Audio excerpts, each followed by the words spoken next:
अनेकांत education सोसायटीचे तुळजाराम चतुर्चंद महाविद्यालय बारामती इयत्ता 12वी कला विषय राज्यशास्त्र. मी प्राध्यापक पठाण FA. विद्यार्थी मित्रांनो, आपण प्रकरण 4 समकालीन भारत यामध्ये शांतता, स्थैर्य आणि राष्ट्रीय एकात्मते समोरील आव्हाने पाहणार आहोत. प्रकरण 4 पाहत असताना यामध्ये आपण कोणकोणत्या घटकांचा अभ्यास करणार आहोत याच्याविषयी आपण आधी माहिती घेणार आहोत. त्याच्यामध्ये आपण सुरुवातीला प्रस्तावना, त्यानंतर राष्ट्र, राष्ट्रवाद, स्वयंनिर्णयाचे तत्त्व, राज्य या सगळ्यांचा अभ्यास आपण इयत्ता 11वीमध्ये केलेला आहे. पुन्हा एकदा या संकल्पना आपण अभ्यासणार आहोत. त्यानंतर राज्याची भूमिका, कामे, अधिकार, जबाबदाऱ्या कोणकोणत्या आहेत या आपण वेगवेगळ्या मुद्द्यांच्या माध्यमातून अभ्यासणार आहोत. तर याच्यासाठी मग शांतता म्हणजेच राज्याची भूमिका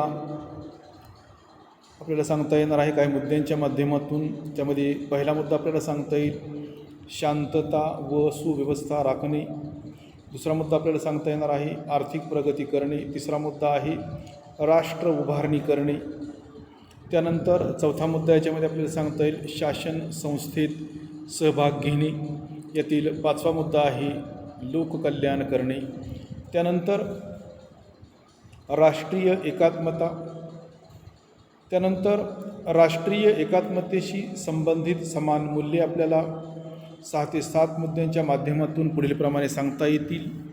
ज्या पद्धतीने समान नागरिकत्व असेल पहिला मुद्दा, दुसरा मुद्दा विविधतेत एकता असेल, तिसरा मुद्दा राष्ट्रनिष्ठा असेल, चौथा मुद्दा भिन्न समुदायांबाबत बंधुत्वाची भावना असेल, 5वा मुद्दा धर्मनिरपेक्षता, 6वा मुद्दा सामाजिक, आर्थिक व राजकीय न्याय आणि 7वा मुद्दा आपल्याला सांगता येईल समानता. त्यानंतर राष्ट्रीय एकात्मता साधण्यात या प्रक्रियेमध्ये राज्याची असणारी भूमिका नेमकी कोणती आहे हे आपल्याला 4 मुद्द्यांच्या माध्यमातून सांगता येणार आहे. यामध्ये पहिला मुद्दा आहे राष्ट्रीय ओळख निर्माण करणे. दुसरा मुद्दा राष्ट्रीय सत्ता प्रस्थापित करणे. तिसरा मुद्दा आहे सुसंवाद साधणे. आणि याच्यामध्ये चौथा मुद्दा आपल्याला सांगता येईल सामाजिक व्यवस्था राखणे. त्यानंतर भारताचा विचार करत असताना यामध्ये आपण संरचनात्मक परिमाण आणि मानसिक परिमाण पाहणार आहोत. तर संरचनात्मक परिमाणाचा जर आपण विचार केला तर संरचनात्मक दृष्टीने राष्ट्रीय व प्रादेशिक अस्मिता यामध्ये जो काही समतोल साधलेला आहे तो समतोल आपल्याला काही वैशिष्ट्यांच्या माध्यमातून स्पष्ट करता येणार आहे. मग यामध्ये सार्वत्रिक प्रौढमताधिकार असेल, संघ राज्य शासन व्यवस्था असेल, संघ राज्य शासन व्यवस्था, त्यानंतर भाषेला अनन्यसाधारण महत्त्व असेल, किंवा चौथा मुद्दा आपल्याला सांगता येईल भारतीय प्रशासकीय सेवा. त्यानंतर राष्ट्रीय एकात्मता परिषद हा 5वा मुद्दा आहे. त्यानंतर मूलभूत कर्तव्य आपल्याला सांगता येणार आहेत आणि आधी पाहिल्याप्रमाणे मानसिक परिणामसुद्धा त्या ठिकाणी आपल्याला सांगता येणार आहे. मग हे संरचनात्मक परिमाण असेल किंवा मानसिक परिमाण असेल ते कशा पद्धतीचं आहे. भारताला स्वातंत्र्य मिळाल्यानंतर भारताचा जर आपण विचार केला तर 15 ऑगस्ट 1947 रोजी आपल्याला स्वातंत्र्याचा दर्जा हा प्राप्त झालेला आहे. आणि हा दर्जा प्राप्त झाल्यानंतर भारतासमोर अनेक प्रकारच्या समस्या होत्या, भारतासमोर अनेक प्रकारची आव्हाने होती. फॉर एक्झाम्पल याचं उदाहरणच जर द्यायचं झालं तर मग आर्थिक मागासलेपण असेल, गरिबी असेल, दारिद्र्य असेल, बेकारी असेल, बेरोजगारी असेल, निरक्षरता असेल, सामाजिक विषमता असेल, इत्यादी गोष्टींचा आपल्याला या ठिकाणी विचार करावा लागणार आहे. अशा पद्धतीची काही आव्हाने, काही समस्या या भारतासमोर त्या ठिकाणी उभ्या राहिलेल्या होत्या. मग आपण जर भारतीय स्वातंत्र्य चळवळीचा जर आपण विचार केला तर भारतीय स्वातंत्र्य चळवळीने भारतीय लोकांसमोर काही मूल्ये, काही उद्दिष्टे ठेवलेली होती, हे सुद्धा आपल्याला नाकारता येणार नाही. आणि याच मूल्यांच्या आधारे, याच उद्दिष्टांच्या आधारे पुढं राष्ट्राची उभारणीसुद्धा झालेली आहे किंवा तीच मूल्ये स्वातंत्र्यानंतर राष्ट्र उभारणीचा पायासुद्धा ठरलेली आहेत, हे सुद्धा आपल्याला नाकारता येणार नाही. आणि मग या मूल्यांचा जर आपण विचार केला तर ती मूल्ये म्हणजे राष्ट्रवाद असेल, धर्मनिरपेक्षता असेल आणि लोकशाही असेल, अशी ती मूल्ये आहेत की ज्याच्यावर भारतीय लोकशाही ही उभी आहे. आणि विविधता जरी असली तरीसुद्धा या मूल्यांच्या आधारे भारतामध्ये एकता निर्माण करण्याचा प्रयत्न त्या ठिकाणी करण्यात आलेला आहे. आणि या मूल्यांचा जर आपण विचार केला तर या मूल्यांबरोबरच काही उद्दिष्टेही त्या ठिकाणी आम्ही डोळ्यासमोर ठेवलेली होती, कारण भारताला नव्याने स्वातंत्र्याचा दर्जा हा प्राप्त झालेला होता. त्याच्यामध्ये आर्थिक प्रगती असेल किंवा सामाजिक परिवर्तन असेल, या सुद्धा गोष्टी त्या ठिकाणी महत्त्वाच्या होत्या. आणि स्वातंत्र्यानंतर भारताची एकता जपणे किंवा भारतामध्ये एकता किंवा एकात्मता निर्माण करणे आणि ती बळकट करणे किंवा त्याला मजबूत करणे, हे सुद्धा एक महत्त्वाचे त्या ठिकाणी कार्य राहिलेले आहे. आणि भारतीय लोकांमध्ये एकता ही आपोआप निर्माण होणार नव्हती, तर भारतातील प्रादेशिक, वांशिक आणि भाषिक विविधता मान्य करून भारताचा विचार केला तर भारतामध्ये प्रत्येक राज्यामध्ये विविधता ही आपल्याला मान्यच करावं लागणार आहे. भारतामध्ये जी राज्य आहेत या सर्व राज्यांची निर्मिती भाषेच्या आधारावर त्या ठिकाणी करण्यात आलेली आहे. आणि मग भारतातील प्रादेशिक, वांशिक आणि भाषिक जी काही विविधता आहे, ही विविधता मान्य करून एकता वाढवण्यासाठी किंवा एकता निर्माण करण्यासाठी प्रयत्न करावे लागणार होते. आणि ही समस्यासुद्धा त्या ठिकाणी राष्ट्रीय एकात्मतेशी आणि एक राजकीय समुदाय म्हणून भारतीय लोकांमध्ये एकता निर्माण करण्याशी संबंधित होती. मग अशा पद्धतीने आपण भारताचा विचार करत असताना भारतासमोर ज्या काही समस्या होत्या किंवा भारताची जी काही उद्दिष्टे होती, ती उद्दिष्टे आपण व्यवस्थितपणे या प्रकरणाच्या माध्यमातून अभ्यासणार आहोत. त्याचप्रमाणे भारतासमोरील स्वातंत्र्यानंतरची आव्हानेसुद्धा आपल्याला पाहायची आहेत. त्यालाच आपल्याला भारतासमोरील स्वातंत्र्यानंतरच्या समस्या त्या ठिकाणी आपल्याला सांगता येणार आहेत. तर विद्यार्थी मित्रांनो, अशा पद्धतीने आपण याच्यामध्ये वेगवेगळ्या घटकांचा त्या ठिकाणी अभ्यास करणार आहोत. यामध्ये आपण दहशतवाद ही एक संकल्पनासुद्धा अभ्यासणार आहोत. त्याचप्रमाणे भारतावर जे काही दहशतवादी हल्ले झालेले आहेत, या दहशतवादी हल्ल्यांचा सुद्धा त्या ठिकाणी आपण काही मुद्द्यांच्या माध्यमातून आढावा घेणार आहोत. तर विद्यार्थी मित्रांनो, आपण आधीच्या तासाला प्रकरण 3 पाहत असताना, प्रकरण 3 पाहत असताना 1991 नंतरच्या महत्त्वाच्या संकल्पना आणि पाहत असताना यामध्ये आपण मानवतावादी प्रश्न ही एक संकल्पना पाहिलेली होती. आणि ही संकल्पना पाहत असताना त्यामध्ये आपण आपला थोडासा भाग राहिलेला होता, तो आपण थोडक्यात समजून घेणार आहोत. तर भारतातील महिलांची स्थिती याच्यावर आपण त्या ठिकाणी हा भाग त्या ठिकाणी आपण पाहत होतो. भारतातील महिलांची स्थिती आणि भारतातील महिलांची स्थिती कशी आहे, कशा पद्धतीची आहे याचा विचार करत असताना भारतातील महिलांपुढील आपण काही समस्या पाहणार आहोत. फक्त मुद्दे सांगणार आहेत. या ठिकाणी आपण आता प्रकरण 4 चालू केलेले आहे, परंतु 3ऱ्या प्रकरणामधला एकदम थोडासा भाग आपला राहिलेला होता, तो आपण मुद्द्यांच्या माध्यमातून त्या ठिकाणी पाहणार आहोत. या ठिकाणी आपण मुद्दे नाहीत, फक्त ऐका, व्यवस्थित ऐका. भारतातील महिलांपुढील काही समस्या आपण पाहणार आहोत. एक 4 ते 5 मुद्द्यांच्या माध्यमातून आपण या समस्या पाहणार आहोत. तर याच्यामध्ये पहिला मुद्दा आपल्याला सांगता येणार आहे आर्थिक असमानता. दुसरा मुद्दा आपल्याला सांगता येणार आहे तस्करी आणि शोषण. तिसरा मुद्दा आपल्याला सांगता येणार आहे साक्षरतेचे प्रमाण. आणि चौथा मुद्दा याच्यातला शेवटचा सांगता येणार आहे राजकीय प्रतिनिधित्व.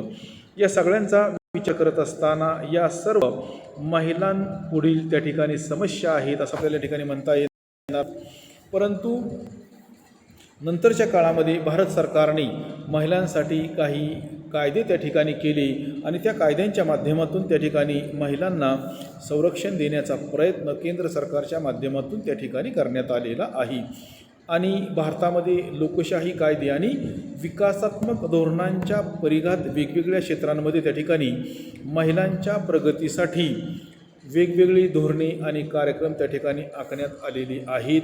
1953 साली केंद्रीय सामाजिक कल्याण मंडळाची CSWB स्थापना करण्यात आली आणि याचा उद्देश काय, तर कुटुंब, महिला आणि बालकांसाठी त्या ठिकाणी कल्याणकारी योजना राबविणे हा होता.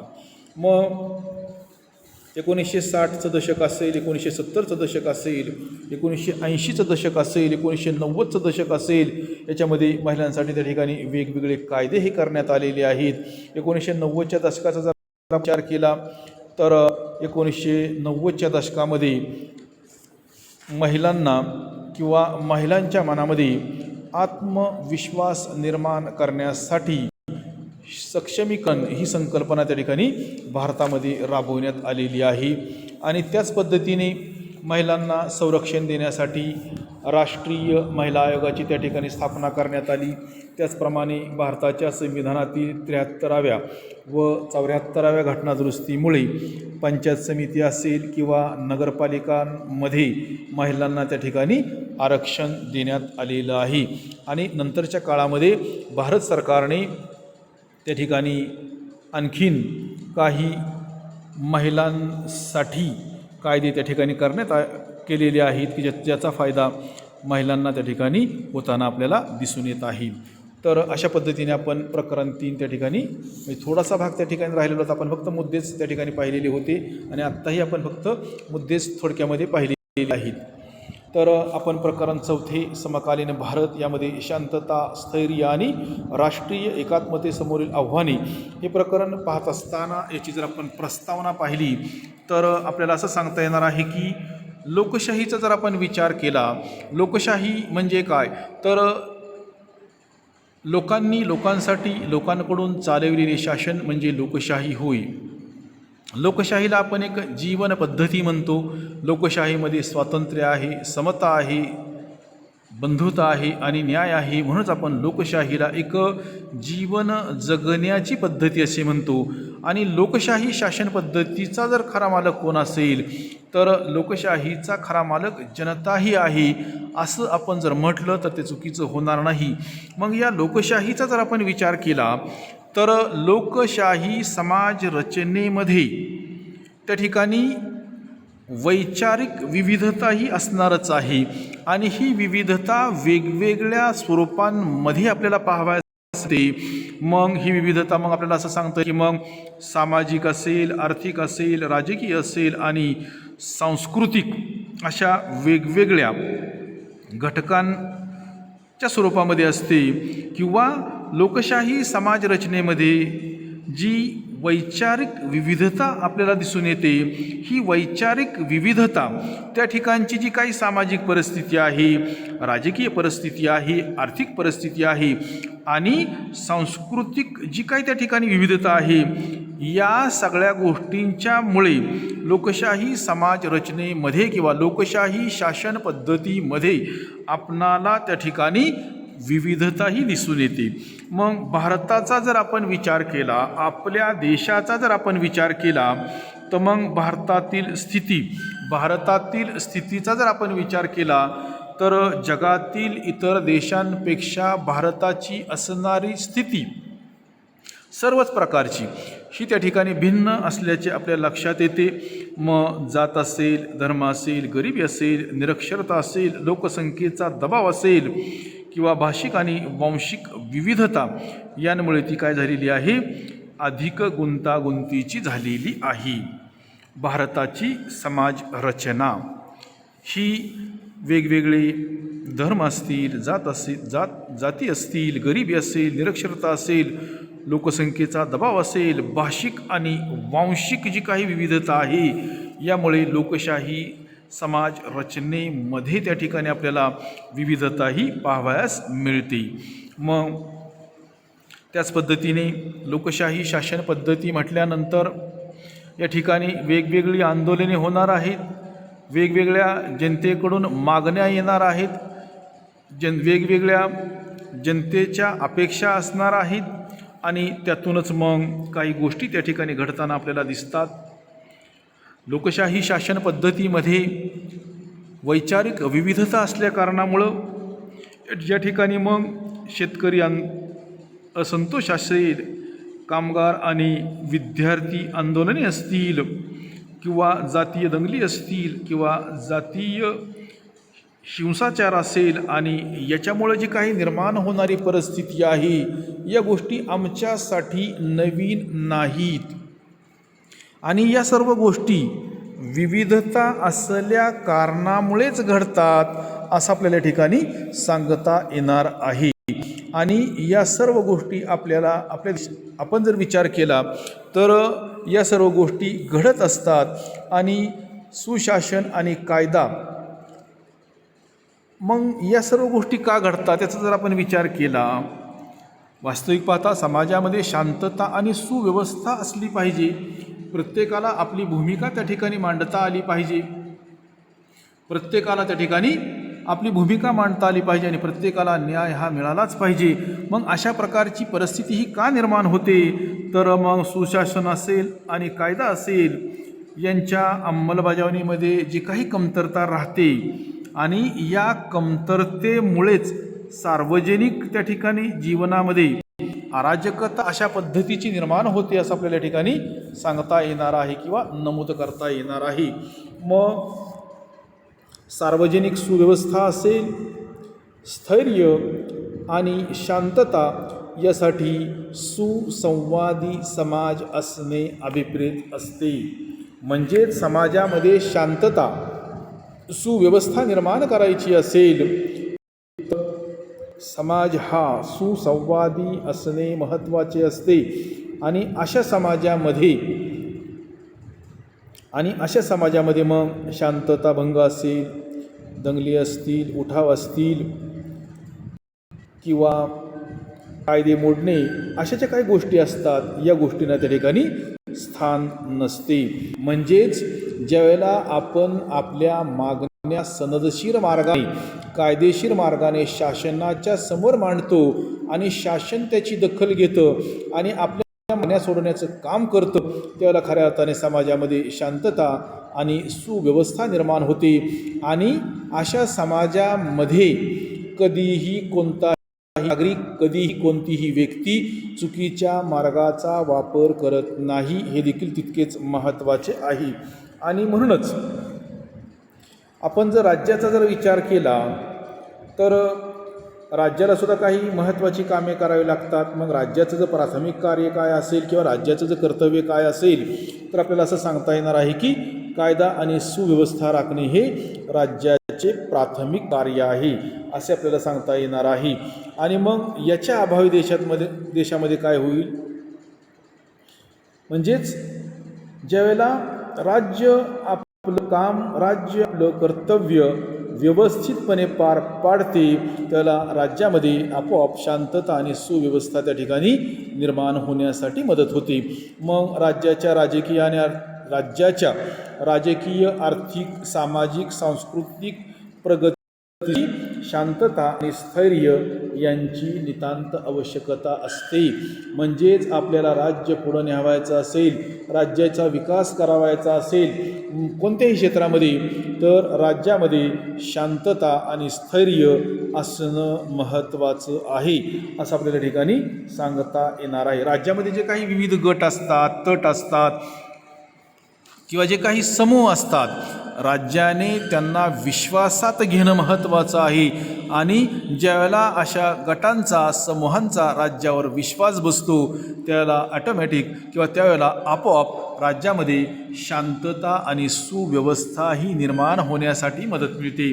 तर विद्यार्थी मित्रांनो, आपण राहिलेला भाग हा नंतरच्या तासाला पाहणार आहोत. आज आपण याच ठिकाणी थांबणार आहोत.